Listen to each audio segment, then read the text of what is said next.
Thank you, Jesus. Thank you, Jesus. Hallelujah. Hallelujah. Blood of Jesus. Blood of Jesus. प्रभु यीशु मसीह के मधुर नाम में आप सबको जय मसीह की। और आज के दिन मैं प्रभु का धन्यवाद देता हूं कि प्रभु ने आप हम सबों को अनुग्रह दिया ताकि हम प्रभु के प्रेम में आगे बढ़ सकें। और अब तक हमने प्रभु के वचन में बहुत सारी बातों को सीखा है, लेकिन आज हम प्रभु के वचन में चलेंगे और आज हम देखेंगे कि प्रभु यीशु मसीह जी उठने के बाद क्या उन बातों को उसने कहा। कितने दिन प्रभु यीशु मसीह जी उठने के बाद में जो है अपने चेलों के साथ रहे? 40 दिन। और उन 40 दिनों में प्रभु यीशु मसीह ने बहुत सी बातें चेलों के साथ की, लेकिन उनमें आज मैं उन बातों को तो नहीं करूंगा, लेकिन फिर भी कुछ ऐसी बातें जिसको जानना और समझना हमारे लिए जरूरी है। और इसलिए प्रियो, हम यूहन्ना रचित सुसमाचार और उसके 21वें अध्याय, यूहन्ना रचित सुसमाचार और उसके 21वें अध्याय में हम चलेंगे। और यहां जो है प्रभु यीशु मसीह आते हैं, लेकिन उससे पहले चेले लोग क्या करते हैं? चेले लोग जो है वो कहाँ चले गए? झील में चले गए। और झील में जाने के बाद में क्या करने लगे? वो मछलियां पकड़ने लगे। और मछलियां जब पकड़ करके जो है, लेकिन समस्या ये है कि वो मछलियों को पकड़ नहीं पाए। और ऐसे क्षण में प्रभु यीशु मसीह आते हैं और आकर के उनसे बात करते हैं। लेकिन 15 पद से, इन सब बातों के बाद 15 पद से प्रभु यीशु मसीह पतरस से बात करते हैं। और यहां लिखा हुआ है, भोजन करने के बाद यीशु ने शमौन पतरस से कहा, हे शमौन, यूहन्ना के पुत्र, क्या तू इनसे बढ़कर मुझसे प्रेम रखता है? उसने उससे कहा, हाँ प्रभु, तू तो जानता है कि मैं तुझसे प्रीति रखता हूं।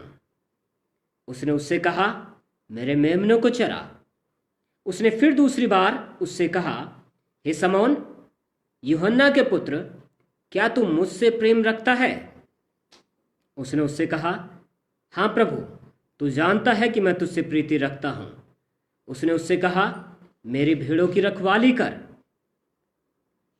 उसने तीसरी बार उससे कहा, हे शमौन, यूहन्ना के पुत्र, क्या तू मुझसे प्रीति रखता है? पतरस उदास हुआ कि उसने उससे तीसरी बार ऐसा कहा, क्या तू मुझसे प्रीति रखता है? और उससे कहा, हे प्रभु, तू तो सब कुछ जानता है, तू यह जानता है कि मैं तुझसे प्रीति रखता हूं। यीशु ने उससे कहा, मेरी भेड़ों को चरा। मैं तुझसे सच सच कहता हूं, जब तू जवान था तो अपनी कमर बांधकर जहां चाहता था वहां फिरता था, परंतु जब तू बूढ़ा होगा तो अपने हाथ फैलाएगा और दूसरा तेरी कमर बांधकर जहां तू ना चाहेगा वहां तुझे ले जाएगा। उसने इन बातों से संकेत दिया कि पतरस कैसी मृत्यु से परमेश्वर की महिमा करेगा। और तब उसने उससे कहा, मेरे पीछे हो ले। आइए प्रार्थना करें। पवित्र पिता, हम तेरे नाम को सराहते, महिमा देते स्वामी, क्योंकि तू राजाओं का राजा है, मालिक है, जिंदगियों का प्रभु जी। और इन पवित्र वचनों को प्रभु परमेश्वर, जबकि तूने प्रभु जी अपने पवित्र वचन बाइबल के अंदर रखा है पिताजी, और ये प्रभु हम जानते पिता, एक एक वचन तेरा ताया हुआ है प्रभु जी। और ये हमारी प्रेरणा और हमारे प्रभु जी बढ़ोतरी का और हमें प्रभु जी मैच्योरिटी में बढ़ने का कारण होने पाए पिता। इस समय यीशु के नाम से पिता, मैं अपनी आत्मा दे प्राणों को पूरे घराने सहित हर एक सुनने वालों पे, ओ प्रभु परमेश्वर यहाँ बैठे हुए एक जन पे तेरे लहू को लगा देते।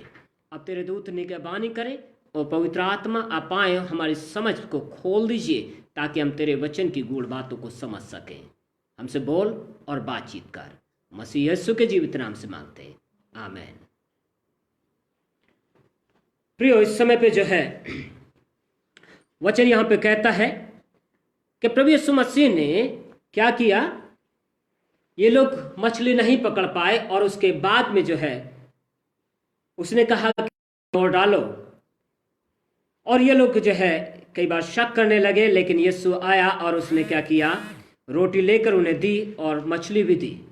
यहां पे ऐसा कहता है। लूका कहता है कि उसने कहा कि क्या तुम्हारे पास कुछ खाने को है, तो उसने लिया और लेकर के कहने लगा मुझे कुछ खाने को दो, और खाया। और वहां कहता है, लिखा हुआ है कि उसने कहा मुझे छू के भी देखो। बहुत से प्रमाण उसने दिखाए और उसने कहा मुझे छू के भी देखो। क्यों? क्योंकि आत्मा के कोई हड्डी मांस नहीं होता, लेकिन मुझ में क्या है, हड्डी और मांस भी पाया जाता है। प्रियो, एक बात से यहां पे समझ लेने की है, इन सब बातों के बाद यीशु मसीह ने अपने शरीर को दिखा दिया, यीशु मसीह ने खाने को खा करके भी दिखा दिया। ये बताता है कि जब मसीही लोग मुर्दों में से जी उठेंगे, वो किस शरीर के साथ जी उठेंगे। क्योंकि कुरिन्थियों कहता है हम उस शरीर के साथ जी उठेंगे जो क्या करेगा, महिमान्वित शरीर होगा। अब ये महिमान्वित शरीर कैसा होगा? इसका मतलब जैसा यीशु मसीह का वैसा ही हमारा भी शरीर होगा। और यीशु मसीह के शरीर के अंदर क्या पाया गया? हड्डी और मांस दोनों पाए गए। और यह लिखा हुआ है कि जैसा बड़ा भाई वैसा सबके सब भी होंगे। और इसीलिए यहां पे इन सब बातों को प्रकट करने के बाद भी यीशु मसीह अब पतरस से बात करते हैं। और पतरस से क्या बात करते हैं? वो ये भोजन कर लिया और कहते हैं, अब इन बातों के बाद समौन पतरस से कहा, हे समौन, ये यूहन्ना 21 का 15 पद से है। भोजन करने के बाद यीशु ने समौन पतरस से कहा, हे समौन, यूहन्ना के पुत्र, क्या तू इन सब से बढ़कर मुझसे प्रेम रखता है? उसने उससे कहा, हाँ प्रभु, तू जानता है, तू तो जानता है कि मैं तुझसे प्रीति रखता हूं। उसने उससे कहा, मेरे मेमनों को चरा। यहां पे कैटेगरी दी गई है, और ऐसी कैटेगरी दी गई है, ऐसे परमेश्वर ने अपनी कलीसिया के अंदर 3 चीजों को दे दिया गया है। पहले कहता है मेरे मेमनों को चरा, फिर कहता है मेरी भेड़ों की रखवाली कर, और फिर कहता है मेरे भेड़ों को चरा। इसका मतलब एक सेवक के लिए ये जरूरी नहीं है कि सिर्फ वो क्या करे, एक उपदेश करे। उस सेवक के लिए सिर्फ इतना ही जानना जरूरी नहीं है कि वो क्या करे, सिर्फ पुलपिट तक की सेवा में रहे। लेकिन एक सेवक के लिए इन बातों से ये मालूम पड़ता है कि पतरस क्योंकि एक चुना हुआ व्यक्ति था, और पतरस को ऐसी पदवी परमेश्वर ने दी थी। कहता है कि जब तू 3 बार मेरा इनकार करने के बाद जब तू वापस लौटे तो क्या करना, अपने भाइयों की सुधि लेना। इसका मतलब यह कहता है कि पतरस उन सारे के सारे 12 के 12, और न केवल 12 में लेकिन उन 70 में भी, और उन 120 लोगों में भी क्या था, सबसे मान्य व्यक्तियों में से था। उसके पास एक पद था, एक चुना हुआ व्यक्ति था। और यह इस बात को दर्शाता है प्रियो कि प्रभु यीशु मसीह आपको मुझको जब अपने में बुलाते हैं तो किसी ना किसी पर्पस के लिए बुलाते हैं, किसी ना किसी उद्देश्य के लिए बुलाते हैं। और वो उद्देश्य पतरस के जीवन के लिए यहां पे मिलता है हमें। और पतरस के लिए कहता है कि और केवल ऐसे ही पदवी नहीं दे देता, लेकिन क्या कहता है, अब उसकी परीक्षा करता है, उससे बात करता है। एक परीक्षा पतरस पहले दे चुका। उसने क्या किया? उसने 3 बार प्रभु यीशु मसीह का इनकार कर दिया। एक परीक्षा वो पहले दे चुका, लेकिन अब प्रभु यीशु मसीह डायरेक्ट उससे बात कर रहे हैं, सीधे बात कर रहे हैं। और कैसी बात कर रहे हैं? इन सब बातों से, खाने पीने की सेवा से बढ़कर, इस मछली पकड़ने के काम से बढ़कर, हो सकता है मेरे जिंदगी में, आपकी जिंदगी में कौन सा काम जो सबसे महत्वपूर्ण रखते हैं हम। पतरस के जीवन में, क्योंकि वो उसी काम से निकल करके आया था, और जब उसने देखा सब कुछ क्या रहा, जाता रहा। प्रभु भी क्या कर गए, आए और मौत पे फतह पाई, लेकिन वो फिर से जी उठने के बाद में पिता के पास चले गए, लेकिन वो क्या करने लगा, उन सब बातों से क्या था, दुखी भी था, अपने आप को असहाय समझा और उसने क्या किया, वो अलग चला गया, एकांत में चला गया। और ना केवल एकांत में गया, लेकिन उसने और भी चेलों को लिया और कहां लेके चला गया, वो सीधे सीधे उस नाव पे चढ़ करके जो है मछली पकड़ने चले गए। जिस काम से वो निकल के आए थे उसी काम में वापस चले गए। आज न जाने कितने लोग ऐसे ही हैं, जिस परिवेश से, जिस परिस्थितियों से परमेश्वर बुलाता है, वो कहता है कि हम महिमा से महिमा में बढ़ते जाएं, लेकिन लोग क्या करते हैं, उसी में फिर से लौटते जाते हैं। लेकिन परमेश्वर का वचन यहाँ पे कहता है, वो बताता है केवल एक ही चीज है ऐसी, एक ही वस्तु ऐसी है या एक ही जानवर ऐसा है जिसमें से उसको जितना निकालो वो वापसी उसी में लौट जाता है। और ऐसा कौन सा जानवर है, केवल एकमात्र, और वो है सुअर। सुअर को कितना नहलाओ, कितना धुलाओ, उसके बावजूद भी वो वापसी कीचड़ में ही जाएगा। आज बहुत से मसीह लोगों को प्रभु यीशु मसीह ने क्या कर दिया है, अपने लहू से धो दिया है। जिन बातों से प्रभु ने निकाला है, अविश्वास से निकाला, हर एक उस गंदगी से निकाला, लेकिन उसके बावजूद लोग क्या करते हैं, वापसी लौट जाते हैं।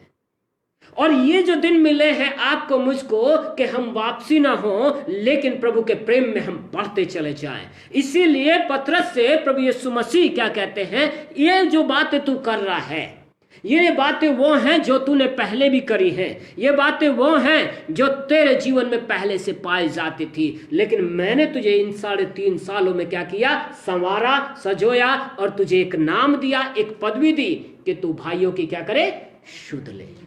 क्योंकि तू अब वापसी लौट चुका है। लेकिन वापसी होने के बाद भी आज भी बहुत से लोग उसी परिवेश में, उन्हीं परिस्थितियों में, उसी लैंग्वेज में, उसी भाषा में अपने, जिस यहां तक कि कई लोग नहीं जी हम इस जाति से आए हैं, उसी जाति में शादी करेंगे।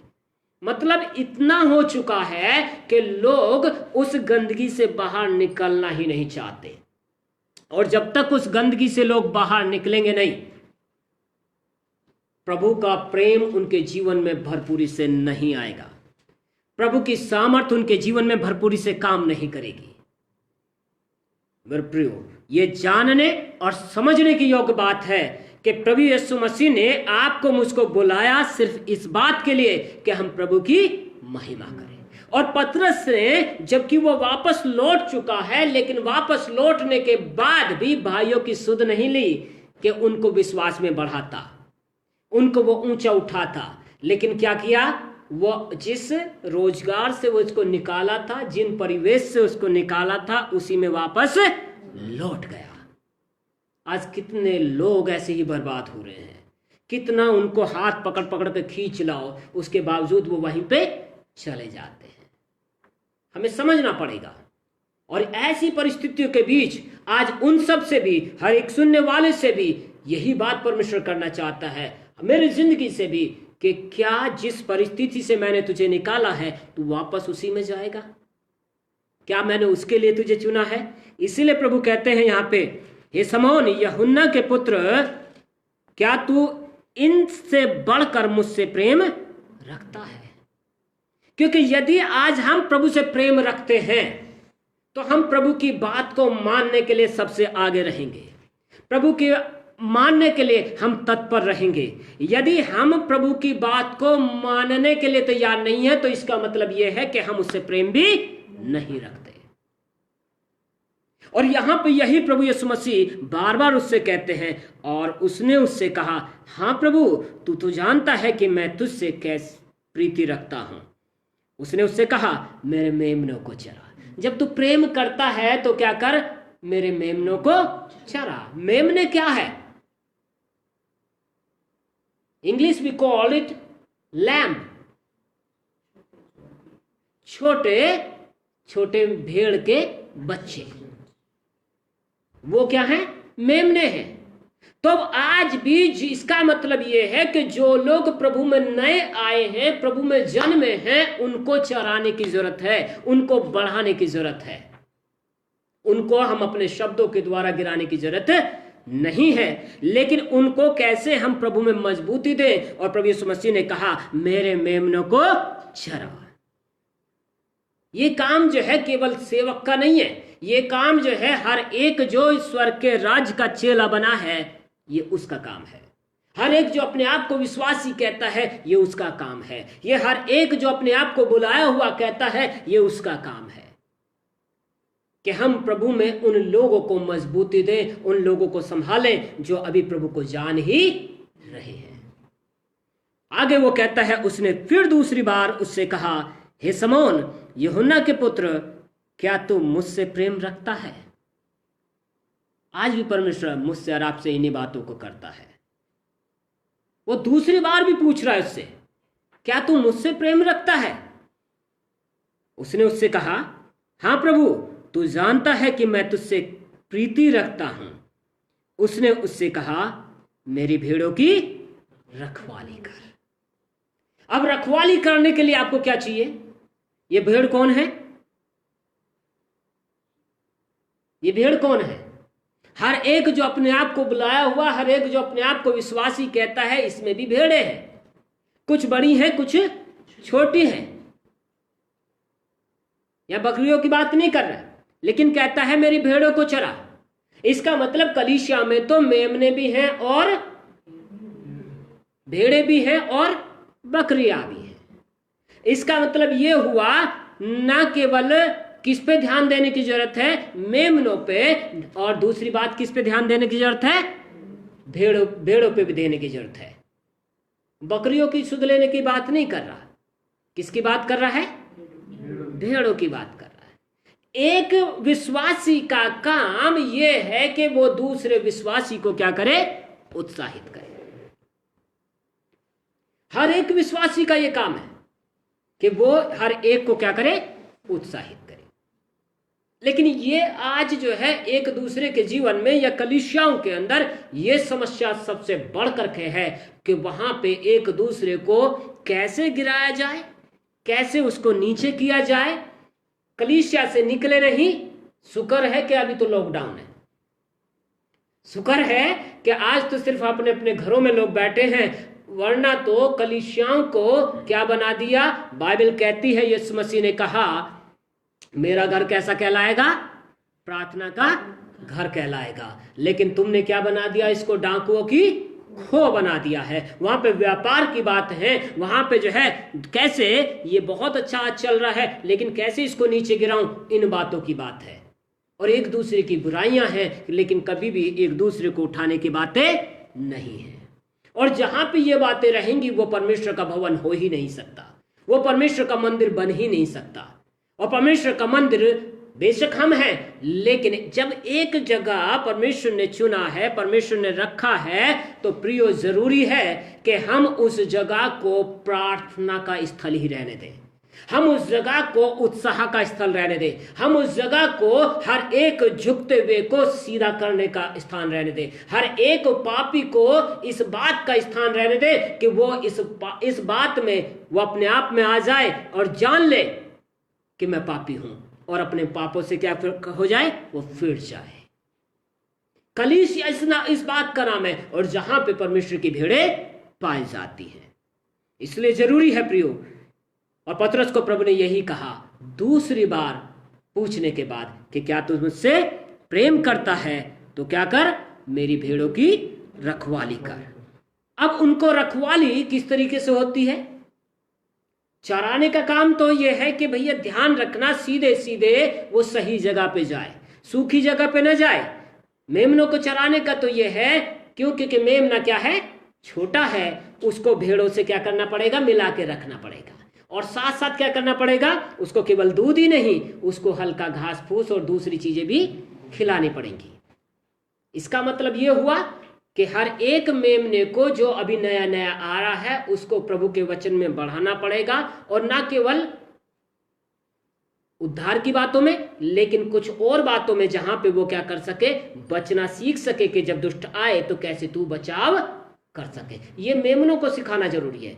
अब भेड़ों की रखवाली कैसे है? भेड़ों की रखवाली एक भेड़ों के चराने वाला कैसे करता है? वो पूरा ध्यान रखेगा भेड़ जो है सबकी सब एकत्र रहें, सबकी सब इकट्ठी रहें और सही दिशा में रहें, और कोई भी भेड़िया उनके बीच में आके उन पे वार ना कर दे। इसलिए वचन कहता है कि दाख की बारी में से क्या कर ले, उन छोटी छोटी लोमड़ियों को क्या कर ले, पकड़ ले। कहीं ऐसा ना हो कि वो दाख की बारी को रोन दे, कलीसियाओं को रोंद के रख दे। आज कलीसियाएं रुंध चुकी हैं, आज कलीसियाएं उन लोमड़ियों के द्वारा खा दी गई हैं। और प्रियो, जहां पे ना शांति है, ना आनंद पाया जाता, ना विश्वास की बातें पाई जाती, ना आश्रय कर्म पाए जाते, और ना ही उनके जीवन में उत्साह और दूसरों को शांति और आनंद देने की बातें पाई जाती। लेकिन प्रभु यीशु मसीह क्या कर रहा है, आपको मुझको यही बताना चाहता है। उसने यही कहा पतरस को, मेरे भेड़ों की क्या कर, रखवाली कर। और रखवाली प्रियो न केवल वचन के देने से, लेकिन रखवाली की जाती है कि शैतान किसी पे वार तो नहीं कर रहा है। रखवाली की जाती है कि शैतान किसी के जीवन को काट तो नहीं रहा है, या कोई ऐसी गलत संगति में तो नहीं पड़ गए हैं। इसलिए एक पासवान या एक सेवक का या एक विश्वासी का यही काम है, एक दूसरे पे क्या करें, हम उत्साहित रहें और ध्यान रखें कि कहीं ऐसा तो न हो कि ज्यादा उत्साह में कभी कभी क्या होता है ना, आदमी गिर भी जाता है। हालेलुया। सो इसलिए प्रभु को हम महिमा दे। तीसरी बात जो यहां पे लिखी हुई है 17 पद से, और कहता है, उसने तीसरी बार उससे कहा, हे शमौन यूहन्ना के पुत्र, क्या तुम मुझसे प्रीति रखता है? पतरस क्या हुआ, उदास हुआ। वो पहले ही कह चुका है कि प्रभु तू जानता है कि मैं तुझसे कैसी प्रीति करता हूं, तू पहले ही जानता है कि मैं तेरे पीछे जो है मरने तक के भी तैयार हूं। यहां तक कि जब हमने पढ़ा आगे तो वो कोई रिएक्शन नहीं देता वहां पे, लेकिन उसके बावजूद भी यहां पे आके उदास होता है। और क्या कहता है, पतरस उदास हुआ कि उसने उससे तीसरी बार ऐसा कहा, क्या तू मुझसे प्रीति रखता है? और उसने उससे कहा, हे प्रभु तू तो सब कुछ जानता है, तू यह जानता है कि मैं तुझसे कैसी प्रीति रखता हूं। यीशु ने उससे कहा, मेरी भेड़ों को चरा। प्रियो, मेरे और आपके जीवन में आज प्रभु इन्हीं बातों को लाना चाहता है। जब आज हम मुझको और आपको प्रभु ने एकांत वो समय दिया है कि हम प्रभु के साथ अपने आप को सीधे कर लें, कि कहीं ऐसा ही तो नहीं कि सिर्फ हम दूसरों पे नजर बना के रखने वाले, या सिर्फ हम जो है बस बड़ी बड़ी बातें करने वाले हैं या उत्साह की बातें करने वाले हैं। लेकिन तीसरी बार उसका पूछने का कारण कि यहीं तक सीमित रहने की जरूरत नहीं है, लेकिन क्या करना पड़ेगा, मेरी भेड़ों को चरा। चाहे हम माने या ना माने, लेकिन हर एक विश्वासी को यह दिया गया है प्रियो कि वो क्या करे, एक दूसरे की देखभाल का जिम्मा भी संभाले, ना केवल शारीरिक रूप में, लेकिन एक दूसरे को वो आत्मिक भोजन भी दे। क्यों? क्योंकि परमेश्वर के वचन केवल आत्मिक नहीं है, लेकिन परमेश्वर के वचन कैसे हैं, जो पहले भविष्यवक्ताओं ने कहे वो कैसे हुए, वो केवल आत्मिक रूप में ही पूरे हुए, या उनका पूरा होना लिटरली रूप में था, वास्तविक रूप में था। कैसे था?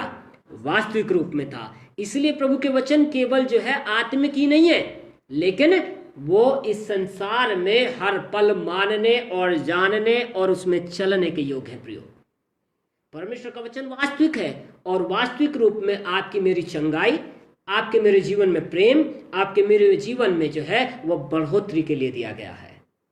इसलिए हम उसके नाम को महिमा दें। और जब यहां पे पतरस से उसने पूछा, तो वही बात वो आपसे और मुझसे भी इसी बात को पूछता है कि क्या तू मुझसे प्रेम करता है? हम बहुत सी बातों में सही हो सकते हैं, हम बहुत सी बातों में एक दूसरे को बढ़ाने वाले हो सकते हैं, पर अभी भी इसका मतलब कहीं ना कहीं कमियां हैं। और प्रभु इसीलिए तीसरी बार पूछ रहा है कि क्या तू इन सब बातों से बढ़ के मुझसे प्रेम रखता है? आज मेरी और आपकी क्या सिचुएशन है? हम अपनी जिंदगियों को बेहतर तरीके से जानते हैं। कभी कभी होता क्या है, इतनी बातों के बाद भी इस पद को जब हम आगे पढ़ते हैं तो वहां पे क्या लिखा हुआ है कि यीशु मसीह ने पतरस की मौत के विषय में बात करी, और पतरस की मौत के विषय में जब बात करी तो वो कहता है 18 पद से, मैं तुझसे सच सच कहता हूं, जब तू जवान था तो अपनी कमर बांधकर जहां चाहता था वहां फिरता था, परंतु जब तू बूढ़ा होगा तो अपने हाथ फैलाएगा और दूसरा तेरी कमर बांधकर जहां तू न चाहेगा वहां तुझे ले जाएगा। और इस बातों के द्वारा प्रभु ने संकेत दे दिया कि पतरस कैसी मौत मरेगा। ये तो वादा कर दिया कि तुझे अपनी पूरी उम्र तू लेगा, ये वादा तो कर दिया कि तू बूढ़ा होके मरेगा, पर मरेगा कैसे? कमर में तेरे कोई और बांधेगा, उस कमर को बांधेगा और जहां तू नहीं चाहेगा वहां तुझको ले जाएगा ना। और कमर, ये पतरस के विषय में लिखा हुआ है, पतरस को कैसा लटकाया गया था? उल्टा क्रूस पे लटकाया गया था मेरे प्रियो, लेकिन पूरी उम्र के साथ वो मरा है। एक बड़ी बात यह है, बहुत से ऐसे परमेश्वर के चेले हुए हैं जो पूरी मौत के साथ नहीं मरे। पर यहां मेरा पतरस की मौत के विषय में बात करने का नहीं है, लेकिन आगे क्या कहता है? आगे कुछ और कहता है। और आगे क्या कहता है? 20 पद से, पतरस ने मुड़कर उस चेले को पीछे आते देखा जिससे यीशु प्रेम रखता था। ये किसके विषय बात कर रहा है? यूहन्ना के विषय में। और यूहन्ना के विषय में बात कर रहा है। और यहां जो है पतरस ने अपनी बात को वो समझ गया कि मैं कैसी मौत मरूंगा, लेकिन किसके विषय में बात कर रहा है? यूहन्ना के विषय में। कभी कभी होता यही है प्रियो कि हम हमारे जीवन के विषय में परमेश्वर कुछ कहता है, पर हम अपने विषय में नहीं सोचते, हम अपने विषय पे ध्यान नहीं देते कि मुझे कैसा चलना है, कैसा सुधर के रहना है, कैसा प्रभु की भक्ति में चलना है और कैसा अपने चाल चलन को पवित्र रखना है। हम कभी कभी अपने विषय में नहीं सोचते, हम किसकी सोचते? दूसरों की सोचते हैं। ये प्रभु के वो वचन हैं जब प्रभु उठाए जाने से पहले पृथ्वी पे था, और पतरस से इन बातों को वो कह रहा है। और यहां पे पतरस ने क्या किया? अपनी बात छोड़ दी और किसकी कर रहा है? यूहन्ना की कर रहा है। कभी कभी हम भी ऐसे ही करते हैं प्रियो, लेकिन प्रभु ने क्या कहा? 22 पद क्या कहता है? यीशु ने उससे कहा, यदि मैं चाहूं कि वह मेरे आने तक ठहरा रहे तो तुझे इससे क्या, तू मेरे पीछे हो ले। प्रियो, बात तो सिर्फ इतनी है, यीशु मसीह पब्लिक से नहीं, यीशु मसीह आपसे मुझसे व्यक्तिगत तौर पे परमेश्वर के रूप में बात करता है। वो मेरा परमेश्वर, आपका परमेश्वर व्यक्तिगत तौर पर है। हमारा अपना परमेश्वर है, वो मेरा अपना परमेश्वर है, आपका अपना परमेश्वर है। इसलिए हम दूसरों की चिंता छोड़ दें, और इसलिए क्या कहता है? उसके साथ जो करूंगा करूंगा, लेकिन तू क्या कर? मेरे पीछे हो ले। आज भी बात यही है। इसलिए आज कलीसिया के लोगों को इस बात को ध्यान देने की जरूरत है। हम दूसरों की चिंता करने के बजाय पहले अपनी चिंता कर लें कि हम इस लायक हैं भी कि नहीं हैं, कि हम परमेश्वर के क्रोध से, उन आने वाली बातों से हम बचने के योग हैं कि नहीं है, या हम परमेश्वर के पुत्र के सम्मुख खड़े होने के योग हैं या नहीं है। समस्या यही है। यूहन्ना, ये पतरस से प्रभु यीशु मसीह ने 3 बार यही बात करी कि क्या तुम उससे प्रेम करता है, और हर बार उसने एक अलग टास्क दिया, एक अलग काम दिया। और वो क्या काम दिया? पहले कहता मेरे मेमनों को चरा, दूसरी बार कहता मेरी भेड़ों की रखवाली कर, फिर तीसरी बार कहता है मेरे भेड़ों को चरा।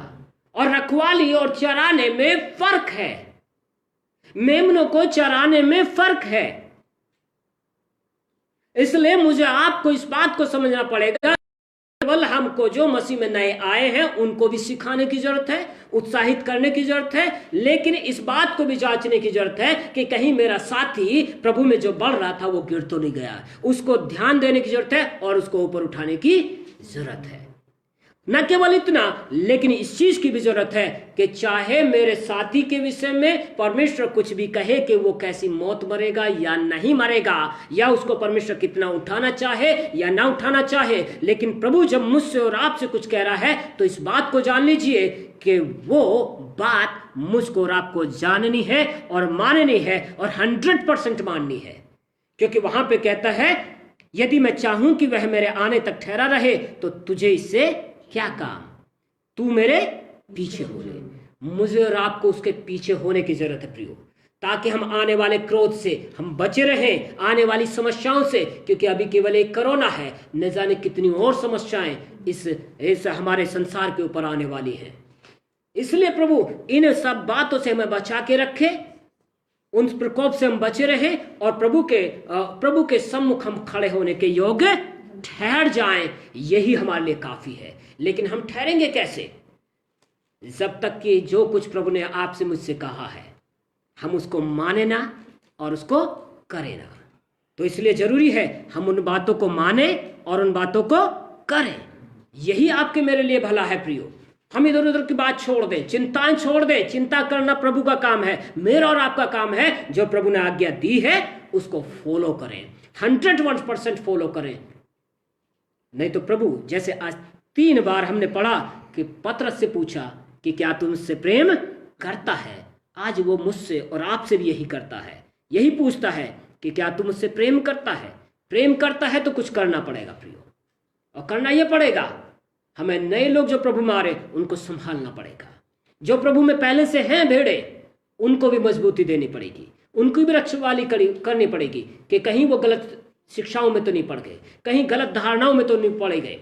इसलिए उनसे लगातार हम फोन पे या जैसे भी हम कर सके हम उनसे बात करें, हम उन्हें जो है संभाल के रखें। और न केवल उतना, लेकिन इतना भी ध्यान रखें कि कहीं बैरी ने उनके जीवन में कुछ काम तो नहीं कर दिया। इसलिए हम पुकार उठे, और जब हम पुकारेंगे प्रभु आपको दिखाएगा कि किसी के जीवन में कुछ गलत बातें आई हैं या नहीं आया है। इन बातों के विषय में परमेश्वर आपको मुझको चिता के रखे। आइए हम प्रार्थना में चले।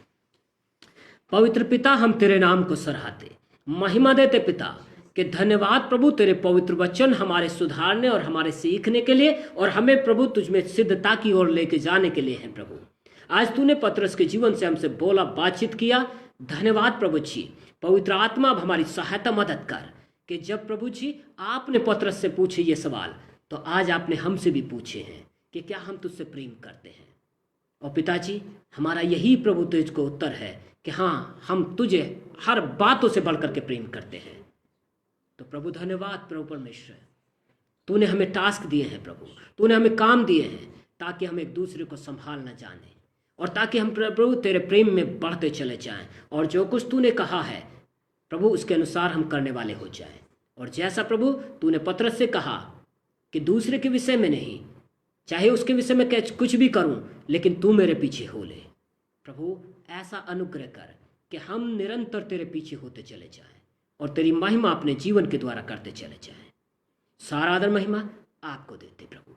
अब एक सुनने वालों पे हर एक को तू आशीषित कर, तेरा दया का हाथ होने पाए पिताजी। और जितने लोग हम यहाँ पे बैठे हैं, एक एक जिंदगी पे भी प्रभु आपके लहू को लगा देते, हर एक सुनने वाले पे तेरे लहू को लगा देते, ताकि बैरी किसी भी रीति से प्रभु, चाहे प्रभु गलत शिक्षाओं के द्वारा और चाहे प्रभु जी बीमारियों के द्वारा, चाहे प्रभु परमेश्वर किसी भी अलगाव के द्वारा और प्रभु मनमुटावों के द्वारा आपस में प्रभु किसी के जीवन को बर्बाद करने ना पाए।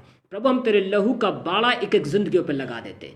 तूने हमारी अगुवाई की है, हर एक की अगुवाई कर और अक्षर रखवाली कर प्रभु, और निरंतर तेरे प्रेम में बढ़ोतरी में प्रभु तो लेके चल। अब सारा आदर महिमा आपको देते। धन्यवाद पिताजी संभालने के लिए, मसीह यीशु के जीवित नाम से मांगते, amen. Thank you lord. So प्रभु को महिमा मिले, प्रभु आप सबों को आशीषित करे। और यदि आप आशीषित हुए हैं तो जरूरी है आप इसको दूसरों तक भी बताएं और आशीषित हों। सबको प्रभु आशीषित करे, आमेन।